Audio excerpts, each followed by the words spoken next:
Hasanagić Mirzo, preduzeće Sokol, fabrika vazduhoplova, Mostarac, 35. ulica, zgrada broj 19, ulaz 6. Jeste. Je ovo česta situacija da se dešavaju ovakve stvari? Jeste.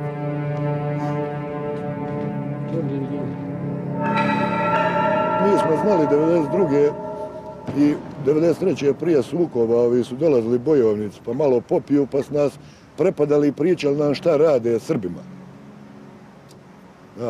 Pa su onda pjani znali ovako njihovi izletiti šta će raditi nama. I tako dalje. To se ne zakriva, to se viđalo u kafanama. Ali naku žestinu da će onako krenuti nismo očekivali.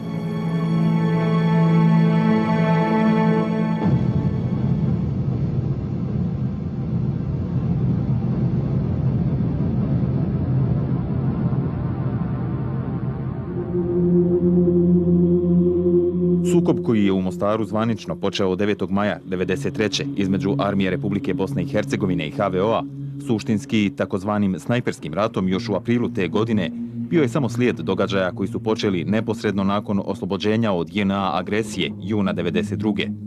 Čak i ranije. Zato da bi se shvatile posljedice, neophodno se vratiti još u vrijeme kada je Mostar bio okupiran grad. Vrijeme aprila i maja kada su SDA i HDZ bili na istom fonu stremljenja ka oslobođenju. HVO je preuzeo vojnu i civilnu vlast u gradu, a saglasnost na to dao i lokalni partner u vlasti, hercegovački SDA, a potom i državna vlast Republike Bosne i Hercegovine. Situaciju kad bi se vratili na 90. 91. 92. godine, gdje smo kompletno zajedno radili HDZ i SDA odbranu grada. I onda smo surađivali, radili, činili jedan drugom, pomagali, radili sve nešto. Odjednom je to nestalo s njihove strane. Kako je i zašto onda do svega ovoga došlo? Ovakav slijed, tačnije početak događaja koji će kulminirati 9. maja naredne godine, iz nekoliko izvora je provjereno je tačan. Ali zašto dolazi do najprije razmimoilaženja saveznika? Tim više znali se da je HVO bio gotovo jedini donator oružja i opreme tada već formiranom Mostarskom samostalnom bataljonu, koji je opet bio pod komandom HVO-a. U najkraćem, ovo je obrazloženje, ali da bi se suština stvari shvatila, neophodno je vratiti se još u april te godine. Ovo je službeni list o uspostavi vlade HVO-a Mostar. HVO je osnovan 8. travnja, vlada HVO-a općine Mostar jer je bilo HVO općinski stožer. Onda HVO općine Mostar civilna vlast je formirana 21.5. Tako znači vojne vlasti do tada je bilo možda jedno mjesec i pol dana. Vojnu vlast sam imao utoliko što sam bio predsjednik kriznog štaba, smo zvali tada stožera, za organizaciju obrane grada Mostara i tog svega. Suština dokumenta o novo uspostavljenoj vlasti u Mostaru najprije nije bila sporna. Tačnije, bila je rijetkima. Razlog je to što se o suštini projekta vlade HVO-a Mostar uslijed problema JNA agresije i nije imalo kada razmišljati. Međutim, nakon oslobođenja Mostara, ona će postati korijen problema. Najprije zato što je čin osnivanja ove vlade pravno diskutabilan i prema mnogima je klasičan državni udar izvršen i prije oslobođenja, juna 1992. Do danas nije odgovoreno zašto je teritorijalna odbrana razvlaštena, te je uklonjen Milivoj Gagro, legalni gradonačelnik. Kad su došle te političke partije na vlast, onda je za komandanta teritorijalne odbrane imenovan Šemsudin Hasić. On je znači bio komandant teritorijalne odbrane. Teritorijalna bila ono, znamo šta je bila u tom smislu. Gradonačelnik, zvanični gradonačelnik, izabrani gradonačelnik grada Mostara bio je Milivoj Gagro, koji je sačinjavao i vlada to koja je bila sad, predsjednik vlade bio je Marin Topić. Međutim, ovi su napravili puč. Znači, napisali su papir da se obrana grada povjera Hrvatskoj Vijeću obrane i smijenili su Gagro, nije ikakve imao ingerencija tu. Tako je odstranjen, jednostavno je rečeno da on nije više gradonačelnik, da ovi to preuzimaju. I onda su stalno to, vidiš, mi smo dobili legitimitet, a oni su zapravo smijenili Gagru i sve te legalno izabrane. Znači, nije niko izabrao Topića. Pa to je preuzimanje, dakle to je bilo upereno protiv svih patriotskih snaga. I onda u tom se teritorijalna obrana izgubila. Teritorijalna obrana nije bilo. Onda je Hasić došao, zapravo Hasić je sa ovom ekipom Ćupina i to, Mostarski bataljon, onda se napravila ta Mostarska brigada. Znači, ta prva Mostarska brigada, Mostarski bataljon. Osim formalno-pravne prirode i sadržaj ovog dokumenta je u najmanju ruku sporan. U njemu se uočava vrlo bitan moment nacionalnog ekskluziviteta u Mostaru. Ako se već išlo logikom nacionalnog vojnog organizovanja, najprije upada u oči to što Srbima to nije dozvoljeno. Drugi vrlo bitan moment je to što se stavkom da se muslimanima to dozvoljava od strane zajednice hrvatskog naroda već ukazuje i na ekskluzivitet dodjele prava. I konačno, dokument koji sadržajem i porukom multietnički Mostar nacionalno diferencira. Ali Mostar nije bio izolovana sredina, već samo sastavni dio onoga što je 18. novembra samo proglašeno u Grudama, i to 3. član njegovog statuta. Sjedište Herceg Bosne je u Mostaru. Međutim, ono pred čim se oči 23 godine uporno zatvaraju, suština je ove tvorevine. Suština i prirodnog otpora slobodarskog Mostara takvoj ideji upravo je njegov statut. Tačnije, krovni akt o uspostavi HZHB, iz kojeg je i mostarska vlada i ukupna organizacija segregacije tek bila posljedica, samo crpila pravnu snagu. U povijesti smo to zabilježili u nacističkoj, Njemačkoj i sličnim državama, ali unatrag 50-60 godina u Europi nije bilo takve države gdje samo jedan narod može obnašati funkciju. Oni tu odredbu tada nisu promijenili. Hoćete reći da su na sceni rasni zakon? Da, u tom smislu da, jer vi ako niste pripadnik jedne nacije ne možete obnašati nikakvu funkciju u toj paradržavi. I to je nešto što nije dovoljno istraženo, što nije dovoljno izašlo u javnosti, ali što postoji. Vrhovništvo zajednice je predsjedništvo kojeg čine predstavnici hrvatskog naroda. U općinskoj vlasti prvi po funkciji ili predsjednici općinskih odbora HDZ-a. Predsjedništvo bira predsjednika, 2 dopredsjednika i tajnika. Ja bih volio da taj članak ne postoji, ja volio ako ga imate i sada mi ga pokažete. Upravo, mislim da zbog toga je realno rečeno i počeo sukob između Bošnjaka i Hrvata, kad su Hrvati donijeli odluku da će u općinama gdje su makar i relativna većina, Hrvatsko vijeće obrane, onaj civilni dio, preuzeti vlast. I, dakle, oni su sada rekli mi smo vlast na određenom teritoriju. Ova općina, ona općina, u zajednici to je jedna država. Dakle, to je bio korak ka stvaranju države unutar Bosne i Hercegovine, a u sljedećem koraku u povoljnim međunarodnim okolnostima došlo bi do scijepljenja i pripojenja Hrvatskoj. Međutim, zvanično Sarajevo ovoj vladi daje legitimitet, što otvara sasvim novi segment priče. Za nas je to bio šok. Teško je pravdati odluku da se donese takva odluka da HVU se prepušta odbrana Mostara. To mogu raditi onaj koji nije neposredno na svojoj kičmi, na svom životu iskusio te snage i njihove ciljeve i njihovu politiku. Od tog trenutka Mostar zvanično postaje dio Herceg Bosne. Ja sam bio kroz razne moje dužnosti koje sam obavljao vrlo često u situaciji da vidim koliko je golemo nerazumijevanje za našu situaciju u Mostaru.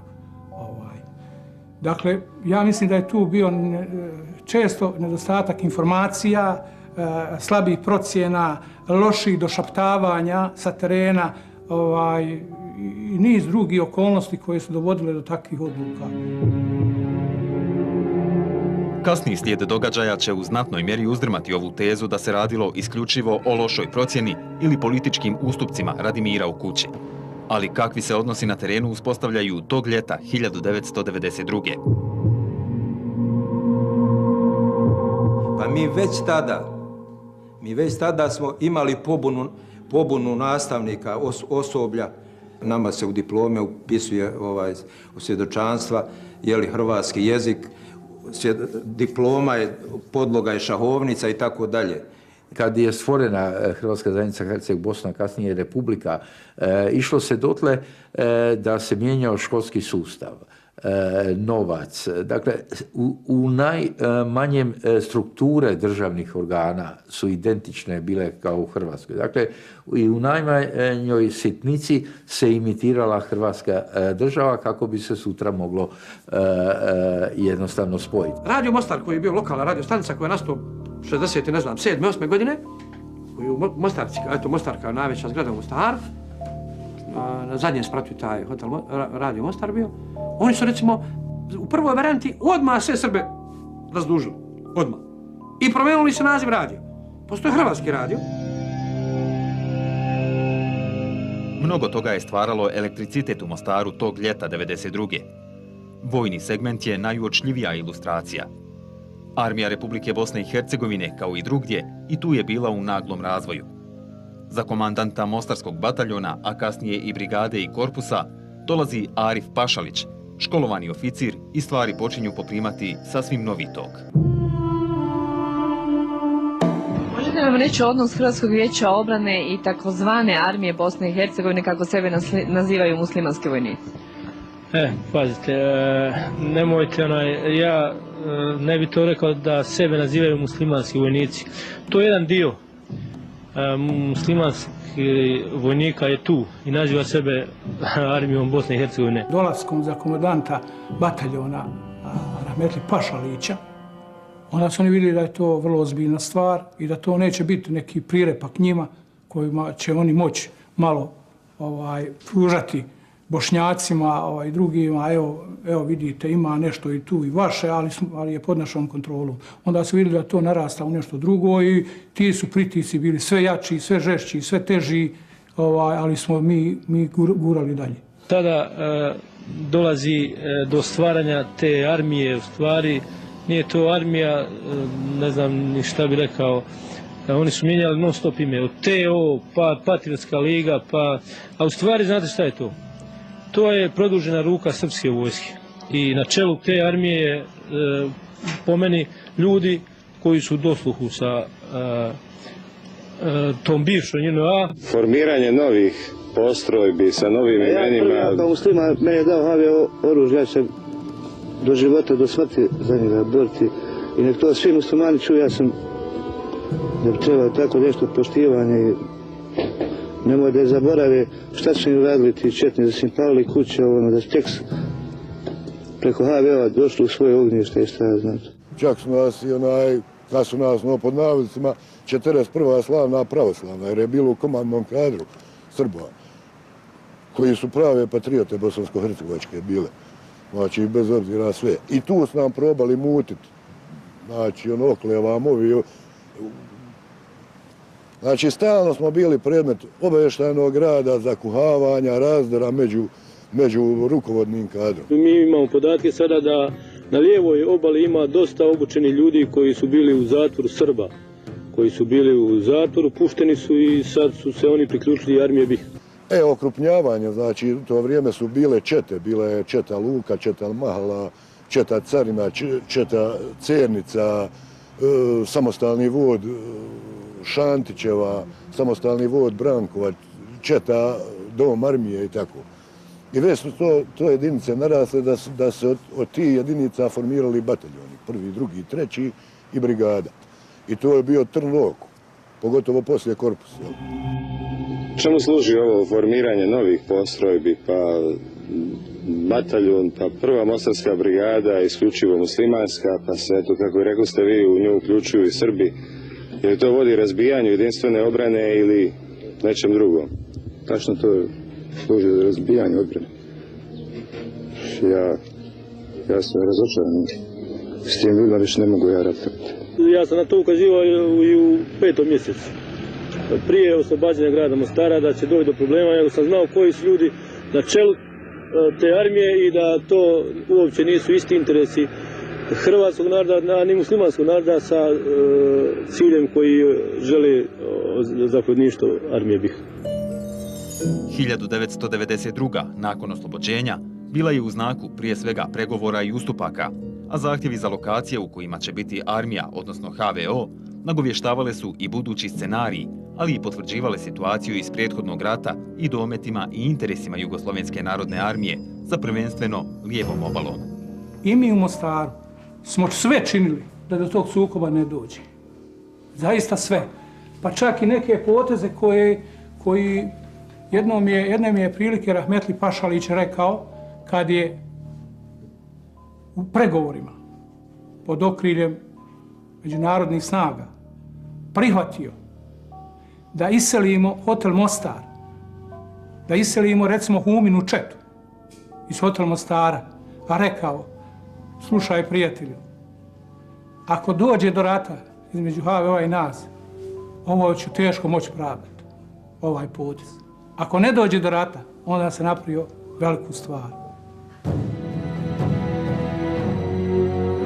Vrlo napeta situacija među vojskama trajala je cijelo to ljeto i jesen 92. ali i nezadovoljstvo velikog dijela Mostara, koji je uviđao da to nije iskonski Mostar. Pozicija HVO-a je bila jasna i poprilično sigurna. Ali šta se dešavalo s bošnjačkim vodstvom? Čini mi se imao malo to prvo podaničkog mentaliteta. Prvo to. Stvar je mentaliteta, znači. Nije dobro to što radi Alija, ali je dobro to što radi Ilija, mislim. Tako nekako, prilike. Znaš, ne talasaj. SDA, po meni, SDA nije nikad dozvolio na jedan način ljudima s petljom, ali s petljom i sa znanjem da nešto uradi. SDA je predvodio Ismet Hadžiosmanović. Ja sam imao povijesnu zadaću. Moj cilj, ja sam bio izbjeći pod svaku cijenu hrvatski bošnjački rat, jer sam imao izvanredne procjene da će to otići daleko, daleko i to se ostvarilo. Još nismo zaratili sa Hrvatima, znači, ali je tada baš gospodin Ismet Hadžiosmanović, predsjednik općinskog i regionalnog odbora SDA, baš ovdje u ovoj kancelariji rekao šta će nam reći Hrvati. Znači, kakav je interes Bošnjaka, kakav je interes države Bosne i Hercegovine. Poslije u 11. mjesecu 92. 17. novembra smo osnovali i korpus, 4. korpus armije Republike Bosne i Hercegovine. U tim krugovima njegovim isto je bilo, ne bi trebali ljutiti Hrvati. Šta je to značilo, kao da smo mi neki uljezi, kao da je ovo hrvatski prostor i da mi moramo ići pogeti glave i tako dalje. On je bio u nekakvom svom svijetu okupiran da smo mi nemoćni, da smo mi jade i bijeda i da ne možemo sami sebi pomoći, nego moramo se prikačiti nekome koji nas treba spasiti. Ko je bio ključni čovjek SDA Mostar i čovjek od povjerenja Izetbegovića? Vjerujem, sad stvarno mi trebamo, ako hoćemo da rasvijetlimo slučaj, otvoreno govoriti da je to sindrom mladomuslimanstva. Znači, on je iz te porodice, on je mlad bio, nije mogao biti tretiran od tadašnjeg tog sistema, ali jesu njegova braća. I po osnovu toga, Rahmetli Ali Izetbegović sigurno je u pogledu kadrovskih rješenja pravio greške. Sejs Majkić je imao najbogatiju, nažalost najbogatiju karijeru u državnom bezbjednosti. 79. godine. On je kao mlad ima već vrbovan, dosijem je nosio ime Adi. Ima o njemu sve napisano nadugo i na široko. Ja posjedujem dokument, jedan vrlo važan. A to je ta knjiga evidencije u kojoj je 23.6.1983. godine Džikeja Džonko, koji je bio načelnik državne bezbjednosti, raspoređuje ga na novo ime Rusmir. Time postaje, ne da je dovuši, postaje klasični špijun.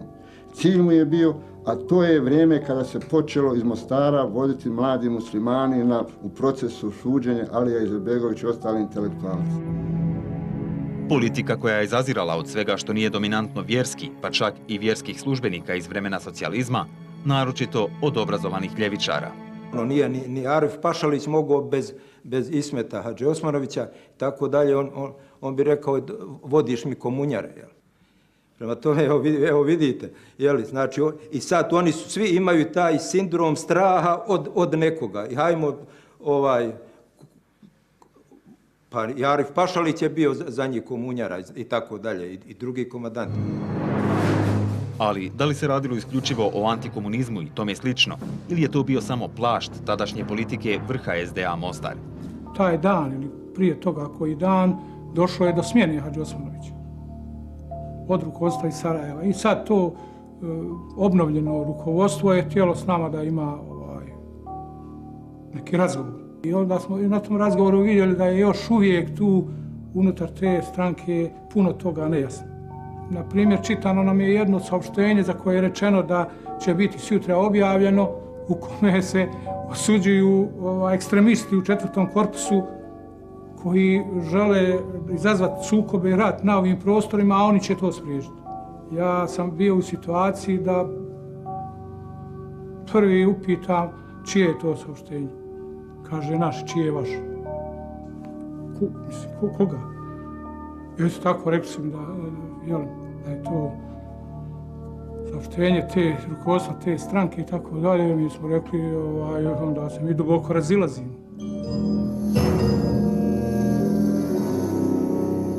Zbog svega navedenog, ljeta 1992. osniva se Muslimansko nacionalno vijeće Hercegovine s jednim ciljem ukloniti ovu garnituru vrha SDA. Strukture unutar, da kažem, Herceg Bosne i unutar predstavnika SDA su jednostavno ignorisali postojanje Sarajeva, ignorisali su postojanje legalnih vlasti na području države Bosne i Hercegovine, a isto tako i vojnih formacija. I sve je bila namjera, dakle, faktički da se sve vojne formacije stave pod kontrolu, da kažem, konkretno HVO-a, da je maltene dogovorena vlast u smislu, odnosno dogovorena vlast i odbrana Hercegovine na nekom određenom nivou. Što mi, muslimani u to vrijeme, građani Mostara, nismo htjeli da prihvatimo. Prijelomni trenutak se desio 19. septembra 1992. kada se piše otvorena rezolucija upućena i vrhu stranke i vrhu države. To je doista bio jedan istorijski čin.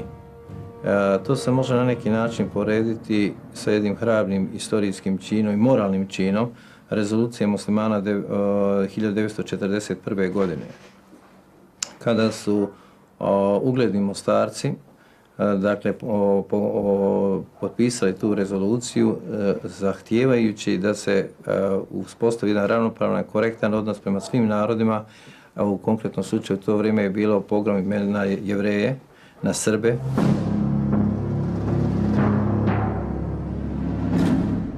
Ali ovaj trenutak otvara mnogo širu problematiku. Da li je isključivo lokalni SDA bio na fonu koji ključni akteri tog perioda nazivaju izdajom, ili je to bio dio mnogo šireg, ako ne plana ili strategije, onda bar prakse? Činjenica da vrh stranke koja je stvorena i na izborima pobjedila upravo zbog nacionalnog programa, tada osporava ovakav vid organizovanja, u najmanju je ruku čudan.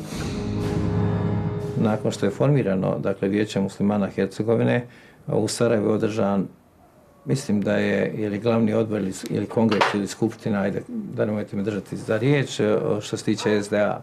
U jednoj od tih tačaka je upravo rečeno da formiranje nacionalnih vijeća po uzoru upravo, a mi smo bili to maltene jedino vijeće muslimana Hercegovine, nacionalnih vijeća nije dobar odgovor na destruiranje države Bosne i Hercegovine. Gospodine predsjedniče, Emin Kregić, Novi Vjesnik, Zagreb. Pojava vijeća muslimana Hercegovine ovdje je prilično uzburkala duhove unutar. Ne mislimo da je to pravilno. Mislimo da se ne treba stvarati.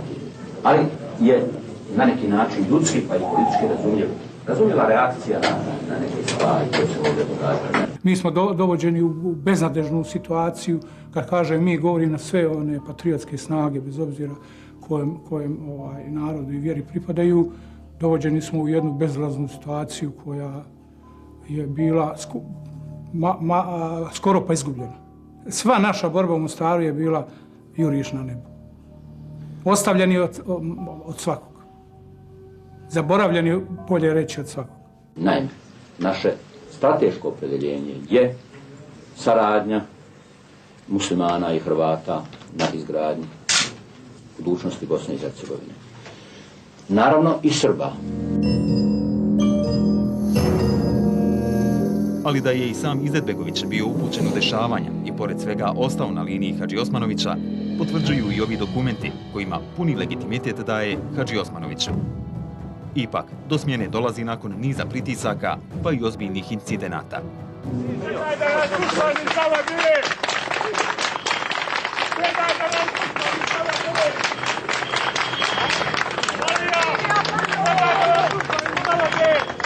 I činjenica je da je u januaru mjesecu 1993. godine formiran regionalni odbor SDA, maltene po prvi put, regionalni odbor na čelu sa Zijadom Demiravićem, a bio mi je zamjenik, koliko ja znam, Safet Oručević.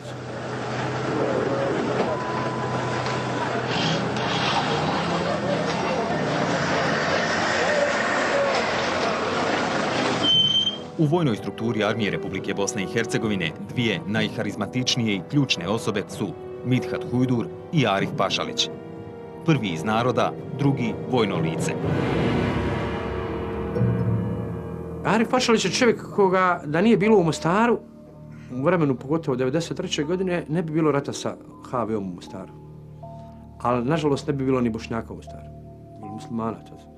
Kao što nije bilo rata sa Hrvatima, sa HVO-om i sa hrvatskom vojskom koja je bila ovdje. Nije bilo rata u Čapljini, u Stocu, ali muslimana. I sad ih ima na kapaljke, nažalost.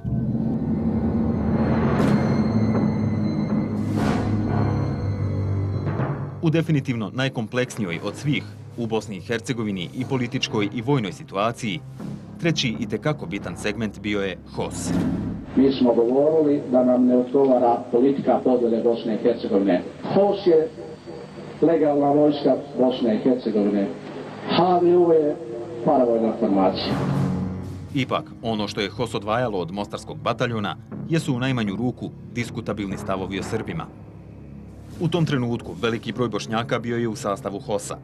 I tada i danas, glorifikujući stav HOS-a o nedjeljivosti Bosne i Hercegovine, istovremeno ili radi opstanka ili šta više svjesnog zatvaranja očiju pred ovakvim stvarima, stavljajući se u službu takve anahrone politike kakva je politika pravaštva uz eksplicitno ustaštvo. Svakako ključna osoba i personifikacija takvih pogleda bio je Nijaz Batlak, odnosno Mate Šarlija, uz nikada do kraja jasne, posebno vojno-političke ciljeve. Da li je to suverena Bosna i Hercegovina ili takozvana Hrvatska do Drine? Nemali broj u njegovoj jedinici nije bio iz ideoloških, već logističkih razloga.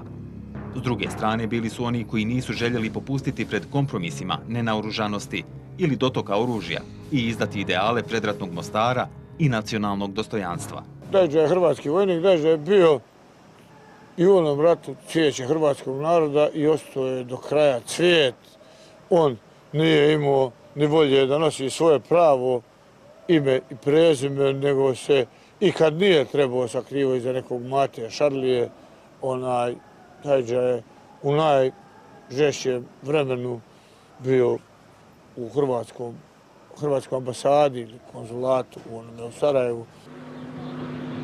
Ustaša nikad nije bila riječ od početka iz temelja Hrvatska. Riječ Ustaša je postala od Huseinbega Gradaševića kad je ustao protiv Turaka. Jedan pijun i jedna marioneta hrvatske politike koja je njega koristila ko mamac, ko za jedan dikoj, ko jedan kamuflažu za neke muslimane, odnosno Bošnjake, koji nisu bili voljni ni da shvataju, ni da razmišljaju. Ta politička opcija krajem 1992. osniva novu muslimansku demokratsku stranku. U najkraćem, ovo je bila vizija. I nama je prevashodno da političku artikulaciju muslimana napravimo takvu gdje će oni biti građani koji će živjeti na prostoru Hrvatske republike uz zajamčena sva prava i pod civilizacijskim radom. Vi ste malo prije rekli da ćete se boriti da muslimani u Bosni, u Hrvatskoj republici unutar Unije imaju manjinska prava. Znači li to da vjerujete da je više nemoguće uspostaviti dobre odnose između muslimana i Hrvata generalno? To još može. Da ne vjerujem, ne bi ni radio ovaj posao koji radi. Uz sve na što se 20 godina zatvaraju oči, još jedna neistražena pojava mogla bi biti razlog kasnijih, ništa manje pogubnih i političkih i vojnih događaja u ovom gradu, koji je bio ostavljen da u ključnim trenucima sam trasira svoj put, snažno podijeljen između onih koji su pristajali na nacionalnu počinjenost Mostara i viziju grada kakav je oduvijek bio. Već je do danas ostao bez jasnog stava o svemu ovome. Ali što je vrlo simptomatično, nikad, bez obzira da tu pomeni na jedan način tako čudnu ulogu Hadži Osmanovića, ja ne bi nazvao to nikako drugačije, nikad se vrh stranke SDA nije ogradio. Gospod Arif Pašalić je angažiran za svjedočenje kao tajni svjedok, u kojoj optužbi je stajalo da je Ismet Hadži Osmanović ratni zločinac i da je za kriv za hrvatsko-bošnjački rat. On je išao u Haag kao zaštićeni svjedok i pričao je priču, nije sam bio je Sejic Majkić. 2 puta su lagali i pričali su svoju priču koja je bila, malte neki papagaji su je znali. Izdajnik, a nikada niko nije htio da pogledam da me sasluša niko. I kada je došao, poslije svega toga, Arif Pašalić se došao u predsjedništvo. Nije ga htio primiti ni Alija Izetbegović, ni Ganić. O tome da li je prvi čovjek mostarskog SDA od svog nadređenog zapravo bio žrtvovan radi kupovine vremena i zajednički stremili miru u kući, ili su po principu svjedočenja oponenata dijelili iste političke ciljeve i porive naredni put. U konačnici, uslijedila je i spoznaja istine. Na brutalan način i iz prve ruke o sudbini Mostara, Bošnjaka i stvarnim namjerama partnera, saznalo se onog trenutka kada su svezane zastave postale i zvanično svezani paravani. Ja odlazim kod Prlića, zatičem ga u njegovom kancelariji i doslovno ga pitam: Jadranko, zašto nisi zaštitio moju obitelj, to ti je bilo obavezno. Došli su ovdje, moju ženu maltretirali, cijeli je prst otkinut, skinut prsten i tako dalje. O tim zločinima nešto da pričam. I onda je doslovno on meni rekao: šta hoćeš Ismete? Mi ćemo se pobrinuti da vas ostavimo 8.000 do 10 muslimana, sve ćemo ostalo protjerati. Doktor Jadranko Prlić.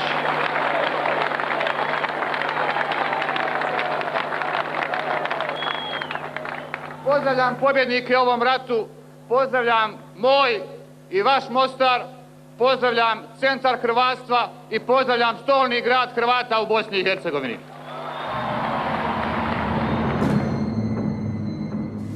Zbog udruživanja u zločinački poduhvat u međunarodnom sukobu na tlu Bosne i Hercegovine, čiji je cilj, kako je rečeno, bio uspostava hrvatskog entiteta djelomično u granicama Hrvatske Banovine iz 1939. Haški tribunal je Jadranka Prlića i još 5 zvaničnika Herceg Bosne 29. juna 2013. nepravomoćno sudio na ukupno 111 godina zatvora.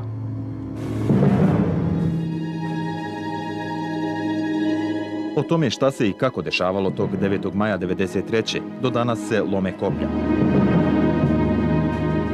HVO tvrdi da je sve počelo naredbom Arifa Pašalića.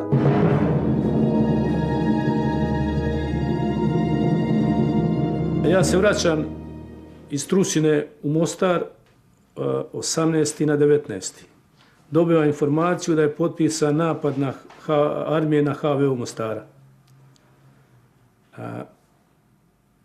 Provjeravam tu informaciju i dobijem pismenu informaciju koju je mjesto Arifa potpisao pokojni Hujka, Mithat Hujdur. S druge strane, dokumenti koji su, interesantno je, iz komande 4. korpusa istog trena bili u komandi HVO-a, dokumenti su koji su nastali i kao posljedica skoro pola godine ranije upada HVO-a i HV-a u Prozoru i protjerivanja Bošnjaka, ali i kao posljedica rata koji je već bio počeo u Srednjoj Bosni. Bilo bi suludo u odnosu snaga ovakvim kakvi su bili u Mostaru, 1:9 u početku, jedan bataljon protiv 9 bojni i tako je dalje išlo, da mi pripremamo neki obračun sa Hrvatima. Ali smo se pripremali za odbranu. Ako budemo napadnuti od bilo koga, a napadnuti smo već bilo četnika. Prema tome, to je bila jedna normalna situacija. I da vam kažem sljedeće, na naš zahtjev, službe naše, bila je izdata naredba o pripravnosti. Naravno, mnogi od naših pripadnika su olako shvatili tu naredbu, pa su mnogi zanoćili i tu kritičnu noć u svojim stanovima u zapadnom dijelu grada i tako dalje i tako dalje. Mi smo prije na 2-3 dana tog sukoba i tog napada imali sastanak gdje smo govorili o tim pripremama za mogući napad, jer smo saznali, dobili smo podatke o napadu. I znali smo skoro u dan da će doći do napada. Popeo sam se na krov ove zgrade i vidio sam gdje pripadnici muslimanske oružane snage, poznajem ljudi, imao sam dvogled, prolaze bulevar, idu u 3 pravca. Jedan je pravac bivša Leninova, druga je bila preko Liska ulice, treća Potfumom, četvrta da idu što prije za zapadnu stranu da presjeku dolazak hrvatske vojske kao pomoć. A istovremeno sa Huma i okolnih brva tukla artiljerija lijevu stranu, počeo od Zalika, Doma zdravlja, sve do Bjelušina. Znači čitav sistem Rafala, artiljerijskog oružja je pucano i rušeni su i civilni objekti, vjerovatno su tu bile pokretu jedinice. 2 godine nakon početka rata, ovo je ostalo od Mostara. Grad za koji nikome, pa ni onima koji su prošli sav taj užas 92. i 93. godine, ni danas nije jasno kako je ovdje iko ostao živ. Fenomen za koji je uzaludno tražiti riječi.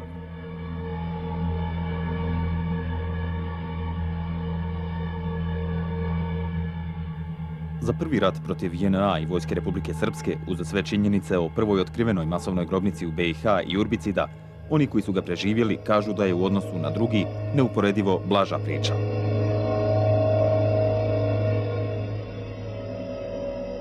To je neuporedivo, razaranje, destrukcija koju su napravili HVO i JNA, to se ne može mjeriti.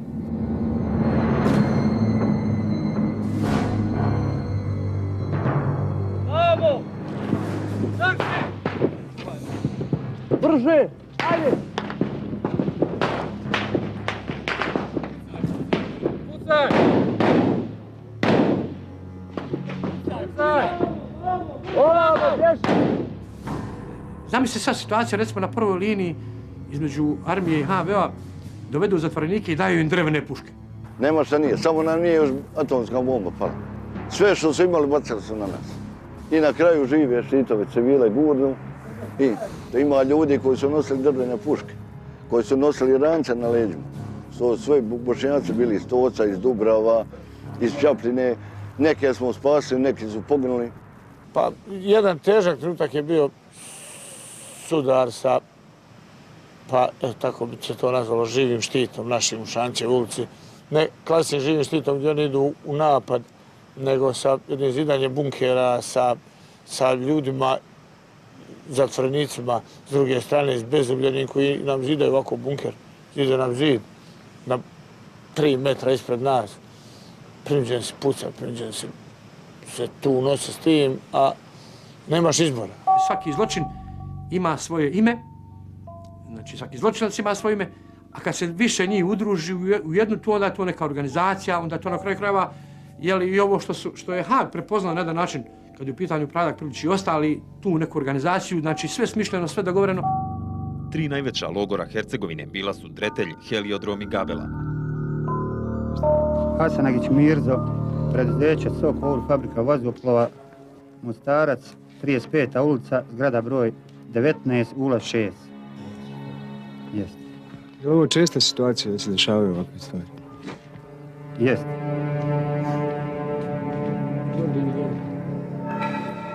Kako smo mi uspjeli da preživimo? Meni to ni danas nije jasno.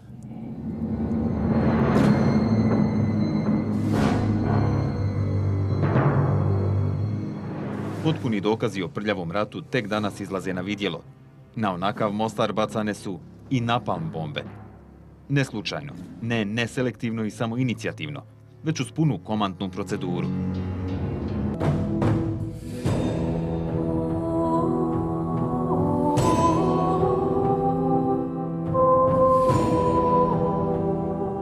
Oni koji su prošli sve ovo, prljavost rata i apstrahuju, svode na kukavičluk, ali drugi bitni razlog zbog kojeg im rat iz 93. mnogo teže pada su žrtve civili. Najprije djeca. Toliko puta sam bio u situaciji da razmislim treba li nekom prekinuti terapiju i pustiti da premine ili se treba boriti za njegovo preživljavanje. I to su bili teški trenuci kad sam ja razmišljao šta vrijedi taj život toj djevojci bez oba dvije ruke. Mislim da imala nekih 18-20 godina. Ono što je na mene ostavilo utisak, primijetio sam da se njen otac ne odmiče od nje. Čitavo vrijeme dok je bila tu i onda sam odlučio, Dragane, ideš do kraja.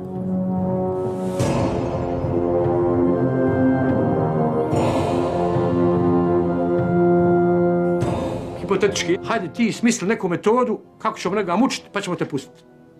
Ja se ničega ne mogu osjetiti. Zapravo ništa mi ne palo na pamet. A oni su to imali. Lucidnost u pravljenju zla.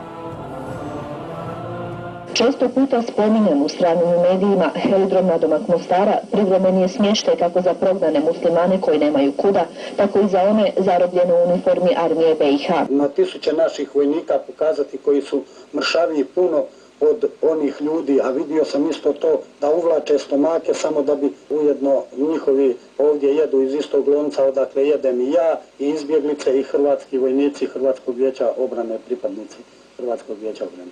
A da se uvjerimo u njegove iskaze, poveo nas je u kuhinju gdje se spremaju obroci i gdje sami uhićeni iz kuhinje voze hranu u kamp. Boravak u logoru, to je jedna posebna priča. To je nešto što stvarno, mislim da je najveća crna rupa hrvatske politike u Hercegovini je Dretelj. Dretelj je nešto što je najotužnije što se može desiti nekome u životu. Ja sam u Dretelju bio 13 dana pakla, mislim, u kome imaš vani temperaturu 40, a mi smo u nekom lumenom hangaru gdje je temperatura sigurno 20 stepena veća i 4 dana si bez vode. Evo, ja ću ti reći to. Nije to baš tako crno ko što se hoće prikazati. Jedna strana hoće da prikaže. Druga stvar, meni je, kaže, bilo tamo 100 puta sigurnije već da sam u gradu. Ozbiljno čovjek govori, nije to neki onaj, ni da bi se on nečega bojao ili da bi obodano. Ne, jedan čovjek koji je sasvim normalan. Meni je sigurnije, kaže, čak šta više, ja sam bio izašao. Konačno izašao sam iz toga logora i vidim 2 dana kroz Mostar sam prošao, granate, mora ga neko upucati, da niko ne odgovara, on je tražio da se vrati.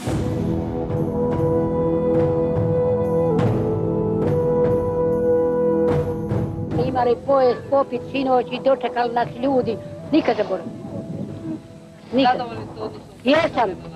Svi. I da znam, ne znam onog čovjeka tačno što nas je vodio. Tačno mi je krivo što ga ne zapisam. A fini su svi.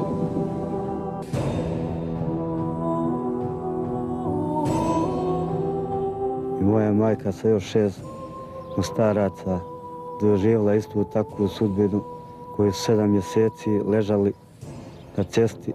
Nije niko mogao da dođe do nje, da im pruži pomoć. Bili su prepušteni na milost i nemilost psima, mačkama, nevremeno. Tako da sam majku sahranio bez jedne noge.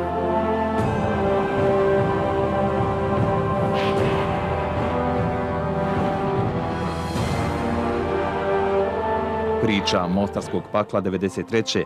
vjerovatno nikada neće moći biti ni iskazana. –